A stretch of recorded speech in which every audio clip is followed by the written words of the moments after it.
This is Wendy Montroy, and you're listening to Turtle Tea with TTPG. We're bringing you bite-sized turtle and tortoise species, care, and husbandry info. This show is brought to you by the Turtle and Tortoise Preservation Group, whose mission is to ensure the survival of the world's turtles and tortoises through captive breeding.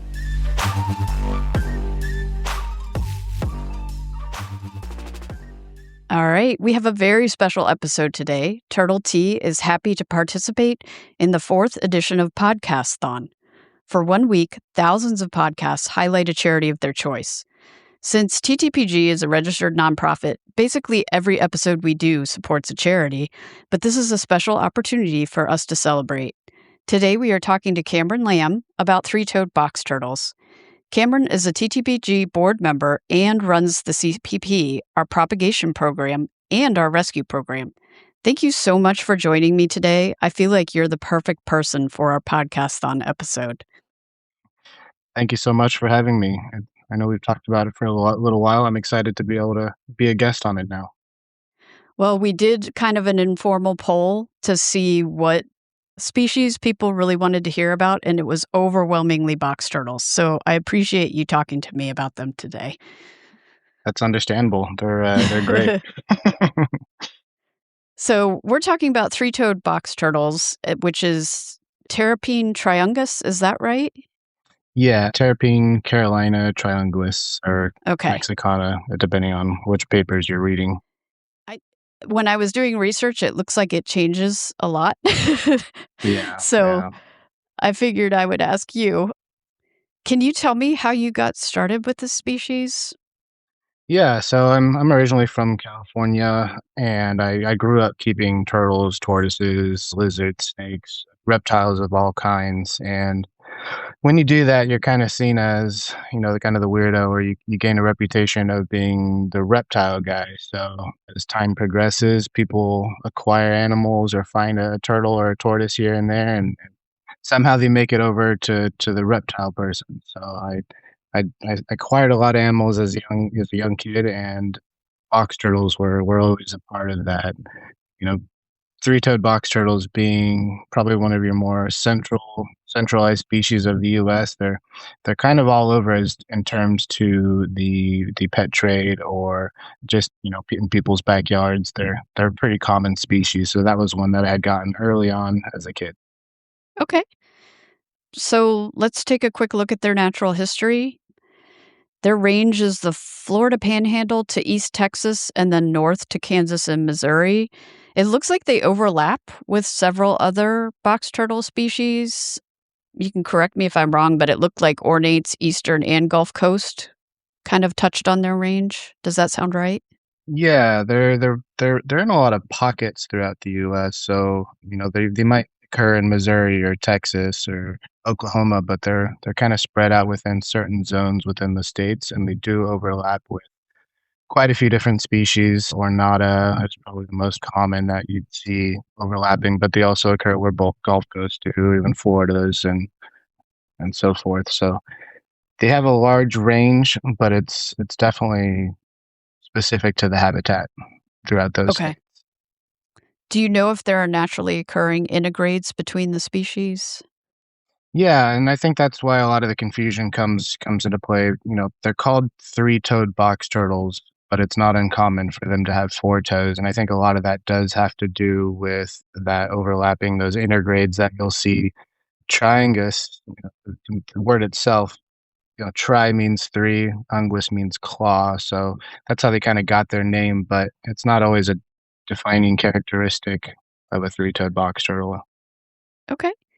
And it sounds like they are kind of in moist habitats, forests, fields, kind of swampy areas, and they do brumate in the colder months. I'm assuming that depends on where they are in the range. Yeah, definitely. They can take a huge difference in climate. They come from open prairies, grasslands to dense wooded forestry areas, so they can take a good amount of variability in the habitat. But I think they prefer somewhere with a little bit more humidity, somewhere that they can dig into the soil and stay a little bit more cool. Okay, but they're not as aquatic as like Florida box turtles.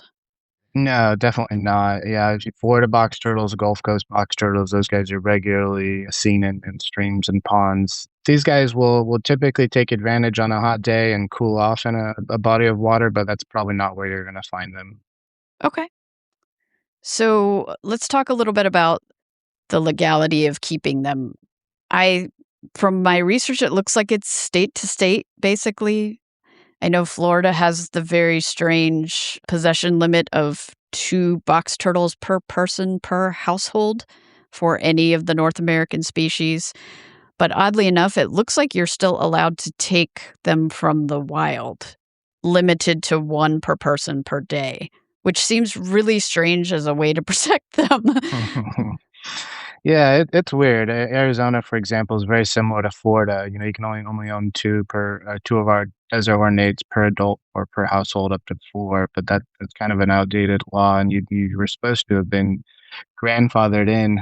A lot of it seems to just fall in lines with whatever fishing regulations they have within the state. So as long as you're a resident and you have your fishing license, you know, certain states will allow you to collect. I think one of them allows up to 6 per day. They just can't be commercialized in any way, as they can't be sold, they can't be bought, which is kind of, kind of a strange rule. You can take them, you just can't sell them in Yeah, certain states. Florida was the same way. You can take 1 per person per day, but it's illegal to sell them their eggs or any parts of them. So Right, yeah, and then, yeah, offspring, I believe you're given a certain amount of time to relinquish those offspring that, they happen to lay eggs or whatever, now you end up with 5 or 6 babies. I think Florida gives you a certain amount of time for you to unload them. are you supposed to put them back in the wild? That is just such a weird I mean, what are you Yeah. supposed to do? What are they trying to accomplish here? I don't really understand Yeah. it, but So I guess the lesson there is wherever you live, check your state laws just to see what's legal. I guess in Arizona, is it just the desert ornate, or are you limited on easterns and others out of the range as well? it's just the desert ornates, and Okay. since they're not really even classified as their own species, there's just not anybody who's gonna really monitor this ruling or really even be able to differentiate an ornate versus a desert ornate, so it gets a little cloudy. Best thing to do is just, try not to commercialize things that are native to your your area, because Yeah. so even certain states where they're not native, they might outlaw the keeping of Carolina as a whole. So that would include Okay. Florida's Gulf Coast, Three Toes. So it's really specific to the state you live in. So I always suggest doing as much research on what you're legally allowed to keep and go from there. Louisiana is another complicated state as far as box turtle legalities, because they've got quite a few different species that are native, and they recently made them pretty much all illegal to keep. So you just have to Oh, keep not up to date with what's coming out from the government. so not to sell or anything, just to keep, period. Period. Yeah. Wow. Well, that's kind of a bummer. I mean, I would hope they'd have a grandfather clause for people that already have them, but I know they don't always do that. Yeah, and it seems to be whoever comes into office or whoever's in charge of making these rules, it kind of just changes on a yearly basis. You know, I think the idea is great to be able to monitor and keep an eye on what's being collected from the wild, but sometimes they make it so complicated and so confusing. People just kind of fly under the radar and do their own thing because they don't know what's up and what's down. So you just have to be careful. Yeah. And I think for some people, like, because we looked into box turtles, because there's several species we could keep outside year round that would do great here, but we shied away from it just to avoid the hassle of being like, well, what if they have babies and our kid goes away to college and we no longer have that extra person to have to. Exactly. Yeah, it can get a little complicated and confusing, and just have to keep in contact with, fish and game and fish and wildlife and try to stay And on top of it. keep up on all the changes. Yeah. So All these terrapins are CITES too, to my okay. understanding. So they have a pretty good amount of protection within the United States, but obviously that doesn't stop people from trying to get them out. So Yeah. they are pretty heavily regulated in a lot of states, as they should be. And they're not ESA listed at all, any of them, right? The only species that is ESA listed is Coahuila, Okay. the aquatic box turtle from Mexico. Okay. And I know they're IUCN listed as threatened, but that was, I think the last assessment was 2010. And that also includes all of Terrapene Carolina. Not, it doesn't, I couldn't find anything on the subspecies. So, Yeah, I think they're pretty much all threatened or near threatened. None of them are really considered endangered, but that can easily change based off of things like habitat destruction and the pet trade and so forth. yeah. And it looks like their biggest threats are habitat loss, fragmentation, which seems like is true for every turtle species, predation, road mortality, and poaching for the pet trade. With it being so controlled in the US, are most of those being sent overseas? I would say a lot of them are smuggled, overseas and into the illegal pet trade. To my knowledge, I think there's only one person in the U.S. that can legally export them or has done it in the past. But they're very protected. If you see them outside of the U.S., it probably didn't get there in a legal fashion. You know, I personally try to only provide captive-born babies to the market. I don't ever want to be known as the person selling a bunch of adult box turtles because it just raises question of legality and origin. I don't. Yeah. Same thing when it comes to acquiring or purchasing adult box turtles. You always have to be wary on where they might have come from because people are always out there to make a quick buck, and especially when it comes to the eastern box turtles, they're absolutely beautiful turtles. So Yes. they carry a high price on their head, which is unfortunate. You really have to be on the up and up. Animals that are available and their legality. And doing your due diligence to make sure that you're not taking an animal that's been pulled from the wild, for sure. Yeah. Yeah, unfortunately, when it comes to, I would say, turtles and tortoises as a whole, the majority of females during the nesting season are looking for the most optimal place to deposit eggs. And unfortunately, that requires crossing busy streets and roadways. So road mortality is a huge killer when it comes to box turtles. I see it every year all over, Facebook and social media. Smashed box turtles are sitting in the road, and then you see a couple smashed eggshells right next to them, and Right. it's really disheartening. Yeah, it's sad. So, on a happier note, let's let's get a little bit into how you keep them. Are you keeping yours inside, outside? So I generally keep pretty much all of my box turtles, within the exception of a few, outside. Right after they're at that 3-year mark, once they've gotten a little bit of size to them, when I know that a predator, a bird, a coyote, something's not going to be able to just pick them up and walk away really easily. Once they hit that limit or that size, I typically decide to move them outdoors. This species does appreciate a fair amount of moisture, like we discussed before. So Yeah. I try to provide plenty of different opportunities for them to cool down. I live in Arizona, so it's Mhm. it's 115 in the summertime, and that can that can be a lot for a turtle that's not native. So you really have some thought and care has to be taken into the enclosure. So I've got misters, I've got drip systems that go off multiple times a day in different bodies of water, or spraying water just on the substrate itself to really help keep the enclosure cool. Typically, a 12 by 16 or so enclosure is what I use for my adults, and something of that size can usually house a small group of animals, 4 to 6 animals pretty easily in that style of enclosure.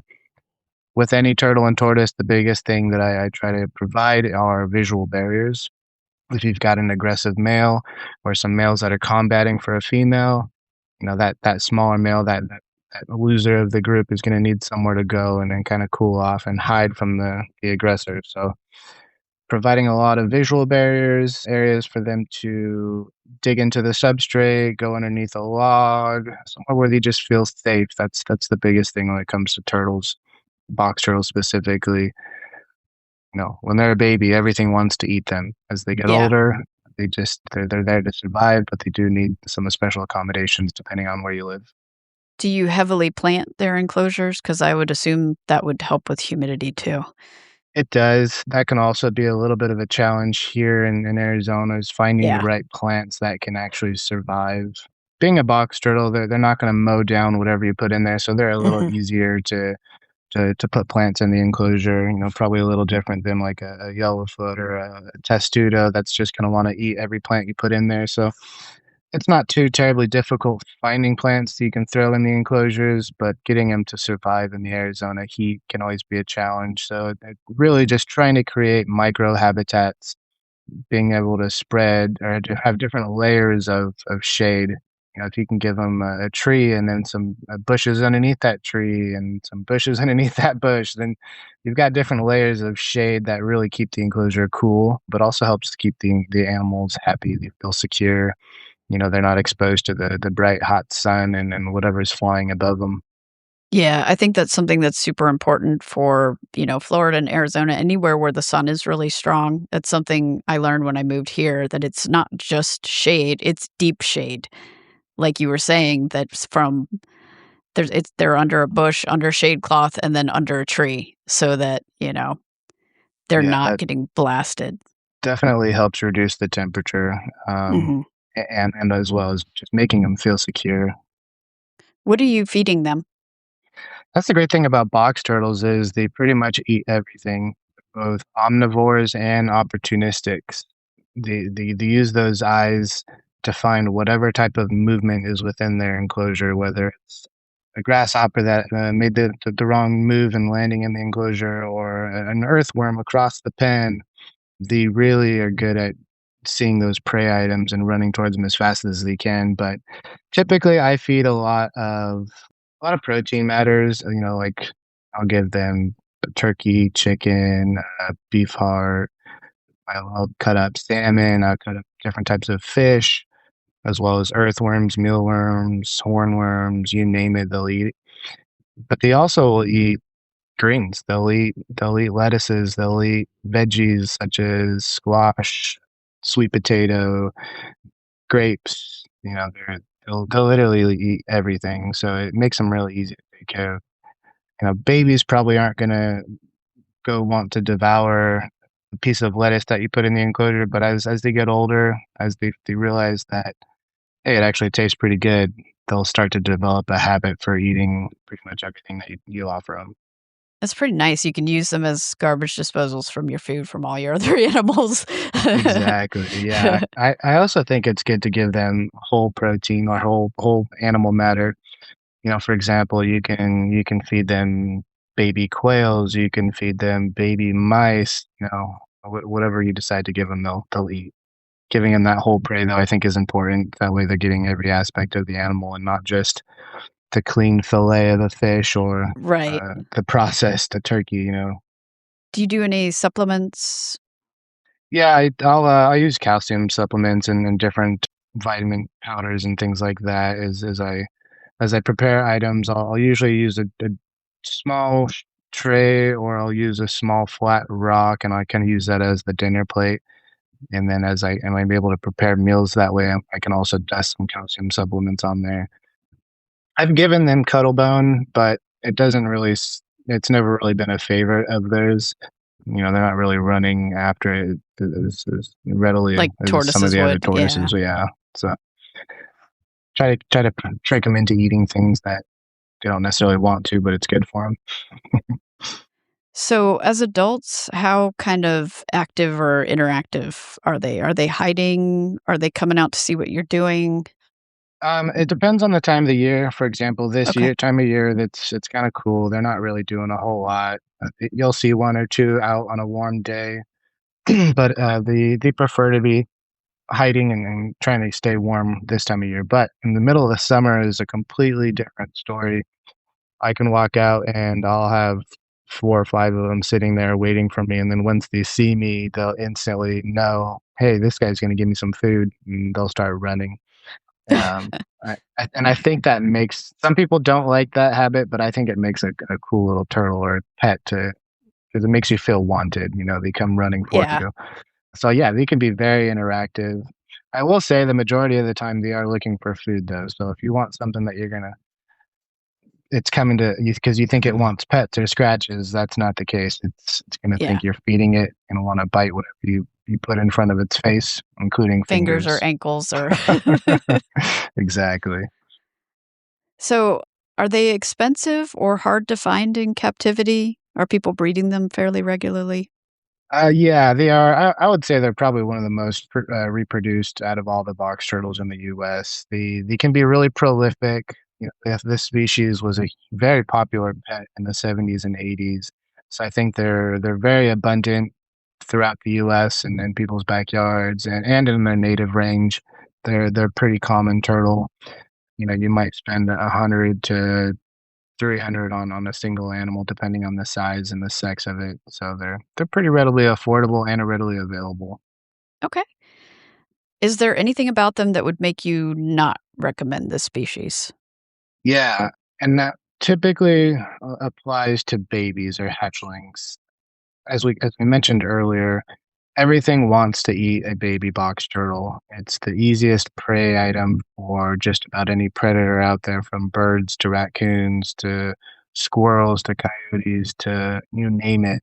They're easy to put in your mouth and they're easy to eat. So as a baby, you probably won't see them very often, and I think that deters people because they want something they can interact with. They want something that's gonna hang out on the top of the surface and really be able to observe all day, and that's just not the case for baby box turtles. They wanna hide, they wanna feel secure, they wanna dig into the soil, they wanna hide under leaf litter. They'll come out when you feed them, they'll come out when you give them water and all that good stuff, but they're not gonna be something, especially as a baby, that you're gonna be able to spend a lot of time really observing and interacting with.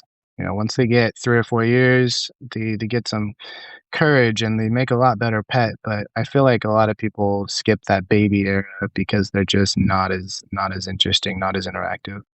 Or they see adults and then they get a baby and they're like, "What? This is boring." Like, Exactly, yeah. Someone reached out the other day wanting a baby box turtle for their child, and they said, "Do you think this is gonna make a good pet?" And I honestly told them, I'm like, no, I don't think their kid's gonna really enjoy keeping it.